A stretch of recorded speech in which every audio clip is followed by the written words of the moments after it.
మీరిద్దరు కూడా బ్రహ్మాండంగా పనిచేస్తున్నారు. ఇద్దరూ కలిసి ఎప్పటికప్పుడు నిర్మాణ రంగాన్ని అభివృద్ధి చేయడానికి మీరు ముందుకు రండి.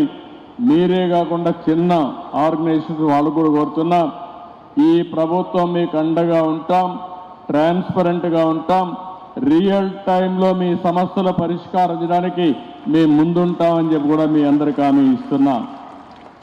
ఇదే కాకుండా ఈరోజే నారాయణ గారు చెప్పారు, అమరావతిగానే అభివృద్ధి అయి ఉంటే ఇప్పటికి ఈ ప్రాంతం అంతా కూడా నిలదొక్కునేది. ఒక అమరావతిని పూర్తిగా నిర్వీర్యం చేసి రాష్ట్రంలో నిర్మాణ రంగం అనేది నిలదొక్కోకుండా చేసే పరిస్థితికి వచ్చారు. ఇంకో పక్కన ఎక్కడ చూసినా డెమాలిషన్ చేయడం, భయభ్రాంతులను చేయడం, ఇలాంటి చాలా కార్యక్రమాలు కూడా జరిగాయి. 5 సంవత్సరాలు నేను చూశాను. అన్ని రంగాల కంటే నిర్మాణ రంగం పూర్తిగా దెబ్బతినే పరిస్థితికి వచ్చింది. ఈరోజు మళ్ళీ మీరు చూసినప్పుడు ఈ 7 నెలలే మేము వచ్చిన తర్వాత 7 నెలలు అయింది. బిల్డ్ ఏపీ అనే నినాదంతో ఈరోజు మనందరం ముందుకు పోతున్నాం. నిర్మాణ రంగానికే కాకుండా అనుబంధ రంగాల్లో అన్నిటికీ ప్రాధాన్యత ఇచ్చాం. ఈ ప్రాధాన్యత వల్ల ఎక్కడికక్కడ ఒక పద్ధతి ప్రకారం ఇవన్నీ జరిగే పరిస్థితికి వస్తున్నాయి.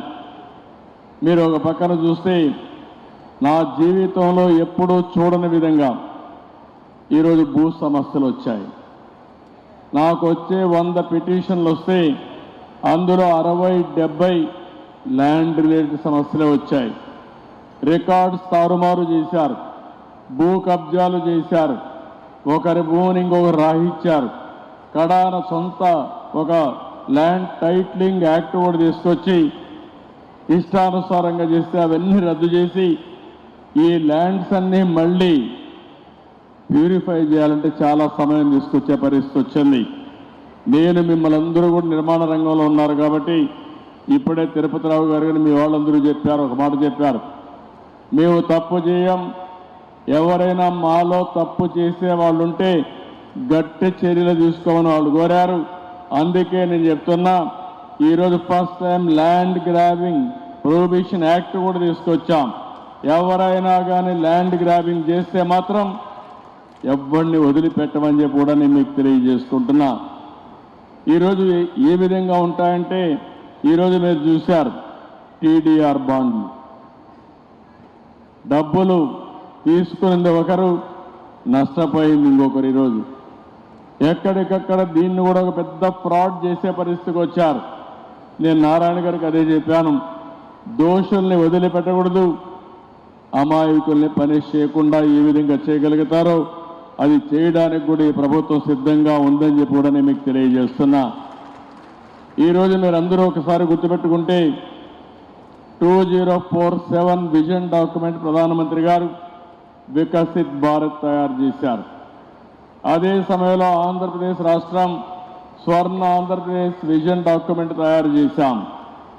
అందులో కూడా 2.5 ట్రిలియన్ యుఎస్ ఎకానమీకి నాంది పలికేట్టుగా ముందుకు పోతున్నాం. ప్రతి ఒక్కరి తలసరి ఆదాయం $43,000 2047 ఉండాలని నిర్దిష్టమైన ప్రణాళికలు తయారు చేశాం. ఈరోజు మీరు చూస్తే 7 నెలలైంది మేము వచ్చి, ఇప్పటికీ 4 లక్షల కోట్ల రూపాయలు పెట్టుబడులకు అగ్రిమెంట్లు చేశాం, పనులు ప్రారంభిస్తున్నాం. దీనివల్ల 4 లక్షల మందికి ఉపాధి కల్పించే అవకాశాలు వస్తాయి.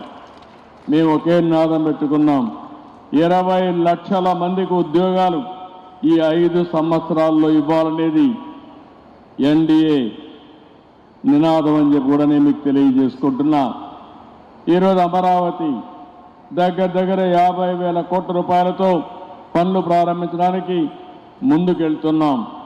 ఇది కూడా సెల్ఫ్ ఫైనాన్సింగ్ ప్రాజెక్ట్. ఇది నేను పదే చెప్తున్నాను, రైతులు ముందుకొచ్చారు. ప్రపంచంలో ఎక్కడా జరగని నూతన ప్రయోగం. హైదరాబాద్ అభివృద్ధి అయింది. హైదరాబాద్లో సైబరాబాద్ ఏరియాలో ప్రభుత్వ భూములు ఎక్కువ ఉండేటివి. ఆ ప్రభుత్వ భూములన్నీ కూడా సద్వినియోగం చేశాం. అభివృద్ధి చేశాం. ప్రైవేట్ వాళ్ళు కూడా బాగుపడే పరిస్థితికి వచ్చారు. ఎక్కడైతే రియల్ ఎస్టేట్ బాగా భూమి వస్తుందో అక్కడ సంపద సృష్టించే అవకాశాలు వస్తాయి. అదే ఈరోజు చూస్తే ఒక్క హైదరాబాద్ వల్ల తెలంగాణ రాష్ట్రానికి పర్ క్యాపిటల్ ఇన్కమ్ నెంబర్ 1గా చేయగలిగింది. భారతదేశంలో మొదటి రాష్ట్రం, తలసరి ఆదాయంలో ఎక్కువ ఉండే రాష్ట్రం తెలంగాణ రాష్ట్రం. దానికి కారణం హైదరాబాద్ నగరం. దానికి కూడా మీరు ఒకసారి చూస్తే ఇన్ఫర్మేషన్ టెక్నాలజీ కానీ, ఇంకో బయోటెక్నాలజీ కానీ, ఇంకో పక్క ఫార్మా కానీ, ఫైనాన్స్ కానీ అన్నీ కూడా తీసుకొచ్చి ఒక ఎకో సిస్టమ్ ఆ రోజు క్రియేట్ చేశాం. ఈరోజు హైదరాబాద్ నగరంలో ఔటర్ రింగ్ రోడ్ అనే ఒక అడ్వాంటేజ్ వచ్చింది. ఈరోజు ఇక్కడికి వచ్చినప్పుడు హైదరాబాద్ ఔటర్ రింగ్ రోడ్డు కంటే 183 కిలోమీటర్లు ఔటర్ రింగ్ రోడ్డు క్రియేట్ చేసి గుంటూరుకు అవతల ఔటర్ రింగ్ రోడ్డు వస్తుందంటే గుంటూరు కూడా అమరావతి లోపలనే వస్తుంది. ఈ రెండు కూడా కలిసిపోయే అవకాశం ఉందని చెప్పి కూడా నేను మీకు తెలియజేస్తున్నా. అందుకే నేను మిమ్మల్ని అందరినీ, ప్రభుత్వం అయితే ఒక స్పష్టంగా ఉన్నాం, అభివృద్ధి మా నినాదం. అభివృద్ధి చేశాం, చేసిన దాఖలాలు ఉన్నాయి. మళ్ళీ అలాంటి అభివృద్ధి చేయడానికి ఈ ప్రభుత్వం ముందుకు వస్తున్నాం. మేము ఒకటే ఆలోచిస్తున్నాం, మౌలిక సదుపాయాలకు ఎక్కువ పెద్దపీట వేస్తున్నాం. నాలెడ్జ్ ఎకానమీకి ముందుకు పోతున్నాం. ఈరోజు ఆంధ్రప్రదేశ్ రాష్ట్రాన్ని మీరు ఒక్కసారి చూస్తే తీర ప్రాంతం ఉంది, అనేక పోర్ట్లు వచ్చే అవకాశం ఉంది. భవిష్యత్తులో పోర్ట్ లెడ్ మ్యానుఫ్యాక్చరింగ్ ఎకానమీ వస్తే ఎకానమీ భూమి అయ్యే పరిస్థితి వస్తుంది. నిన్నటి వరకు రామాయంపట్నం చూశారు, మామూలు ప్రదేశం. ఈరోజు ఆ రామాయంపట్నంలో ఒక పోర్ట్ వస్తూ ఉంది. అదేవిధంగా BPCL అయితే 70-80 వేల కోట్ల రూపాయలు పెట్టి రిఫైనరీ తీసుకొస్తున్నారు. వాళ్ళు వచ్చిన తర్వాత ఇంకా కొంతమంది వచ్చి భవిష్యత్తులో రామాయంపట్నం ఒక ఇండస్ట్రియల్ టౌన్షిప్గా తయారయ్యే పరిస్థితి వస్తుంది. ఎందుకు నేను ఈ మాట చెప్పానంటే ఆంధ్రప్రదేశ్ మొత్తం 1000 కిలోమీటర్లు తీర ప్రాంతం ఉంది. పోర్ట్లు డెవలప్ చేస్తే, మ్యానుఫ్యాక్చరింగ్ ప్రాధాన్యత ఇస్తే బ్రహ్మాండమైన అభివృద్ధి జరిగే పరిస్థితి వస్తుంది. ఒక 50 వేల కోట్ల రూపాయలు నేషనల్ హైవేస్ వర్కులు జరుగుతున్నాయి. ఒక 60,000-70 వేల కోట్ల రూపాయలు రైల్వే పనులు జరుగుతున్నాయి.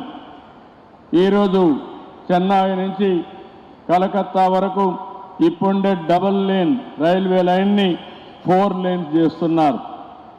ఇది కానీ జరిగితే లోకల్ ట్రైన్స్ అన్ని వస్తాయి, కనెక్టివిటీ పెరుగుతుంది, లాజిస్టిక్స్ ఇంప్రూవ్ అయ్యే అవకాశం వస్తుంది. అదే సమయంలో మనం కానీ అమరావతి పూర్తి చేసుకుని నాలెడ్జ్ ఎకానమీలో కొత్తగా మీరు చూస్తే ఆంధ్రప్రదేశ్ని ఒక గ్రీన్ హైడ్రోజన్ హబ్గా తయారు చేసే పరిస్థితి వస్తుంది. ఇక్కడ సోలార్ ఎనర్జీ ఉంది, అదే సమయంలో విండ్ ఎనర్జీ వస్తూ ఉంది, ఇంకో పక్క పంప్డ్ ఎనర్జీకి అనుకూలమైన స్థలం.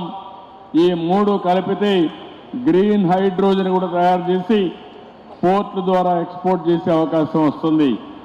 అదే నిన్న ప్రధానమంత్రి గారు 1,80,000 కోట్ల రూపాయలు విలువ చేసి గ్రీన్ హైడ్రోజన్ ప్లాంట్కి ఏదైతే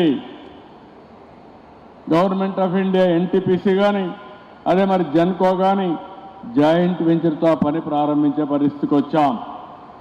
ఇంకో పక్కన కాకినాడలో కూడా గ్రీన్ హైడ్రోజన్ ప్లాంట్ వచ్చే పరిస్థితి వస్తూ ఉంది. మీరు గుర్తుపెట్టుకోవాలి, రాబోయే 5 సంవత్సరాల్లో 10 లక్షల కోట్ల విలువ చేసే ప్రాజెక్టులు గ్రీన్ ఎనర్జీ కానీ, గ్రీన్ హైడ్రోజన్ కానీ, బయోఫ్యూయల్కి సంబంధించిన ప్రాజెక్టులు ప్రారంభిస్తున్నాం. ఇప్పటికీ రిలయన్స్ అయితే 60,000 కోట్ల రూపాయలు పెట్టుబడి పెట్టి బయోఫ్యూయల్కి ముందుకు వచ్చారు. వివిధ ప్రాంతాల్లో 500 యూనిట్లు పెట్టే పరిస్థితికి వచ్చారు. ఇలాంటి అనేక, ఇంకో పక్క టెక్నాలజీ. నేను ఒకటే చెప్తున్నాను, ఇక్కడుండే మీరందరూ గుర్తుపెట్టుకోవాల్సిన అవసరం ఉంది. ఒకరోజు IT ప్రారంభించాం, దానివల్ల ఈరోజు ఆంటర్ప్రెన్యూర్స్గా తయారయ్యారు. ప్రపంచం అంతా వెళ్ళారు. ప్రపంచమంతా వెళ్ళిన వాళ్ళు గుంటూరు వాళ్ళు ఎక్కువ ఉన్నారంటే గుంటూరులో ఎప్పుడు కూడా అందరికంటే ముందుండే మనస్తత్వం ఈ గుంటూరు జిల్లాలో ఉందని చెప్పి కూడా నేను మీకు తెలియజేస్తున్నా. ఏదున్నా అందిపుచ్చుకుంటారు. ఇక్కడ ఉండే వాళ్ళు ఇక్కడే కాకుండా అమెరికాకు కూడా వెళ్ళి బ్రహ్మాండంగా రాణించే పరిస్థితికి వచ్చారు. ఈరోజు అమెరికాలో మీరు ఒక్కసారి చూస్తే 1995లో ప్రారంభించిన ఐటీ ఉద్యమం ఈరోజు అమెరికాలో ఉండే తెలుగు వాళ్ళు అగ్రస్థానం నిలబెట్టే పరిస్థితి వచ్చింది. అమెరికాలో ఉండే అమెరికన్ తలసరి ఆదాయం $60,000 అయితే అమెరికాలో ఉండే తెలుగువాడి ఆదాయం $1,20,000 అంటే అది తెలుగువాడి సత్తా అని చెప్పి కూడా నేను మీకు తెలియజేస్తున్నా. అలాంటి వాతావరణాన్ని ఇక్కడ ఎందుకు క్రియేట్ చేయలేమని నేను అడుగుతున్నాను. అక్కడ సంపద సృష్టించగలిగాం, అక్కడ బ్రహ్మాండమైన ప్రోగ్రెస్ స్థాపించగలిగాం. అదే స్ఫూర్తి ఇక్కడ కూడా చూపిస్తే ఇది సాధ్యం అని చెప్పి కూడా నేను మీకు తెలియజేస్తున్నా. ఇంకో పక్క ఈ గుంటూరులోనే ఆ రోజు నేను ప్రారంభించినట్టు మీరు చూస్తే స్వచ్ఛ భారత్ రిపోర్ట్ నేనే ఇచ్చాను.